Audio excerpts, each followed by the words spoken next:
Football skills. Love them or hate them, they have become a massive part of football in today's game and have become a staple for technical players who want to demonstrate their elite technique. They are used worldwide as acts of flair or skill showcase, but have you ever thought of where these acts of ball control came from?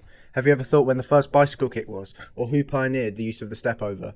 Well, those questions and much more will be answered in this video. This is the history of football skills.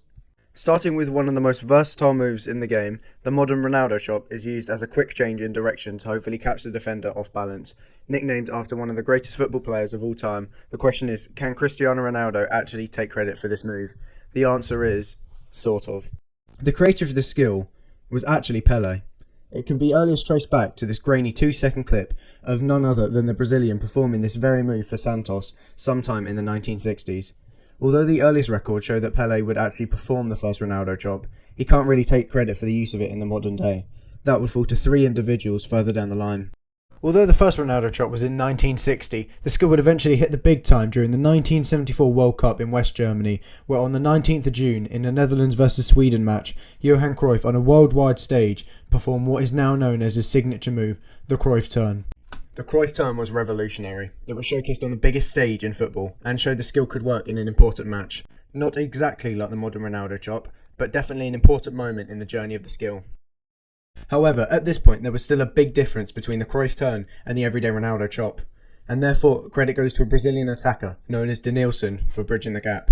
The Brazilian had a 16-year career and in that time was known for using the skill many times over. He showed its absolute effectiveness, managing to embarrass defenders as he glided past them with ease.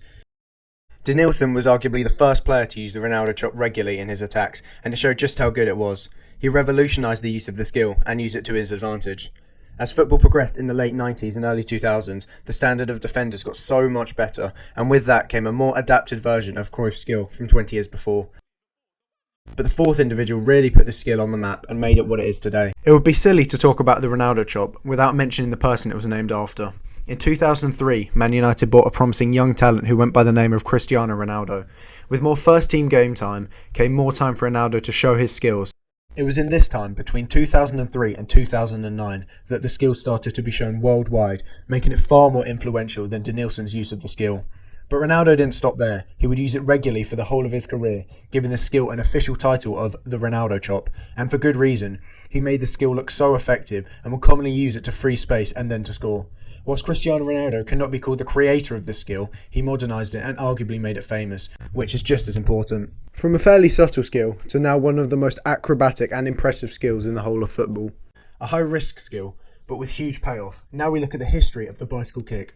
The bicycle kick is performed by only the top football players and shows just how good some players are, as it involves jumping backwards and hitting the ball in a near vertical position, hopefully into the goal. It turns out that the exact origin of the skill is disputed, however it was clear it was created somewhere in South America.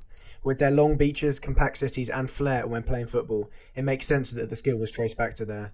However, depending on who you ask, the bicycle kick has 3 different names and 3 different origin stories. If you head to Chilean history, it is said that in a professional match in 1914, this guy, Ramon Anzaga, created the move in a league match in the Chilean seaport of Talcahuano, to which the commentators nicknamed it La Chilena. It was said that the move was so special that the Chilean press took note of it and spread it across the whole of Chile and eventually the rest of the world. However, head north to Peru and a completely different backstory of the skill was believed. In the late 1800s, Britain and Peru were tied closely through trade routes, and because of this, British sailors would often play Peruvian tradesmen in games in the Pacific port squares. It is here in 1892 that it is said the Cayo locals were the first people to try this acrobatic move when playing against British sailors, to which the spectators nicknamed it La Chaleca. Peruvians believe that many Chileans, Brazilians and Peruvians witnessed this skill and took it back to their respective countries and made it more and more popular. The final origin story takes place in Brazil, as it is believed an individual named Leonardo da Silva first performed the move in a professional match, and it is also believed that the referee of the game was in such shock from the skill he didn't even know if the move should be considered a foul. The move would later be known in Brazil as bicicleta. But even if history can't pin down exactly whether the move came from Chile, Peru or Brazil, one thing is clear: the bicycle kick is truly a Latin American invention. The skill that originated in South America was being spread worldwide as players toured Europe and took the bicycle kick with them. Chileans such as Ramon Anzaga, Francesco Gattia, and David Arellano amazed spectators in South America and Europe with their use of the skill. Furthermore, in the Italian league, Carlo Parola was nicknamed Mr. Overhead Kick after his extensive use of the skill. Moving forward another 2 decades later, the skill became more famous as Pelé used the skill to score some magnificent goals. And after the most famous footballer at the time used it, it would obviously start to catch on. This would be the theme for the next 60 years, as from the 1960s onwards, some of the most iconic players would perform the move. It started with Juan Carlos Obletas performing the move in the 1975 Copa America tournament, and then Diego Maradona and Mexican striker Hugo Sanchez performing the move in the 80s and 90s. The move would then make for some of the most iconic goals of football history.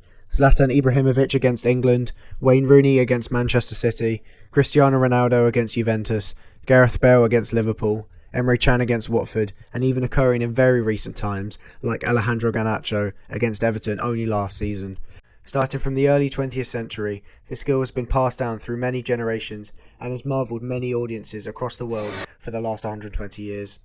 The third and final move is arguably the most disrespectful move in the whole of football. The Panenka is used mainly in penalties against the keeper as a sort of mind trick in high pressure situations. The effectiveness of the Panenka is that when the player chips it down the middle, the keeper often dives away from it, meaning a goal. It is a very high risk move. If it doesn't work, it is very embarrassing, but if it works, you are the coldest person in the stadium. But who on earth thought of this peculiar but effective trick? It all began in the 1976 European Championships, and more specifically, the final between Czechoslovakia and West Germany. After 120 minutes of the game, the winner could not be decided as the game went to penalties at 2-2. After 3 penalties for each team, both teams scored all 3, and after Jerkimik scored his penalty for Czechoslovakia, the score was made 4-3. A German by the name of Hones would step up and sky his penalty over the crossbar, meaning if Czechoslovakia's 5th penalty taker scored, they would win the match and the Euros. That responsibility would fall to an individual known as Antonin Panenka. And then, as cool as you like, Panenka chipped it down the middle as the goalkeeper dived to the right. This kick would win the Euros for Czechoslovakia, but the talking point after the game did not focus on the win by Czechoslovakia, instead, however, of the moment of magic from Antonin Panenka. Truly, no one had ever seen anything like it before, and the move went against everything believed about penalties in the 1970s, as this moment had written Antonin Panenka as a football icon. The kick led to a French journalist to dub Panenka as a poet, and Panenka's name being synonymous with the technique. On viewing the penalty, Pelé described Panenka as being either a genius or a madman. From 1976 onwards, the move was used, sometimes inspiring some of the most iconic penalties of all time. Highlights of the use of the skill include Francesco Totti versus the Netherlands in the 2000 Euro semi-finals, Zinedine Zidane versus Italy in the 2006 World Cup final, and Andrea Pirlo versus England in the quarterfinals of the 2012 Euros. Even some of the greats like Cristiano Ronaldo and Lionel Messi have used the move on multiple occasions. The skill in modern times is more relevant than ever. Only the last season, Cole Palmer used the Panenka against Burnley in the Premier League. Whether the move works or whether it doesn't, there is no denying the influence that Antonin Panenka had over revolutionising the format of penalties in football, and this quote from Panenka displays just his thought process behind the move. I saw myself as an entertainer, and I saw this penalty as a reflection of my personality. I wanted to give the fans something new to see, to create something that would get them talking. So that is it, the history of football skills. Thank you very much for watching, and I'll see you in the next one.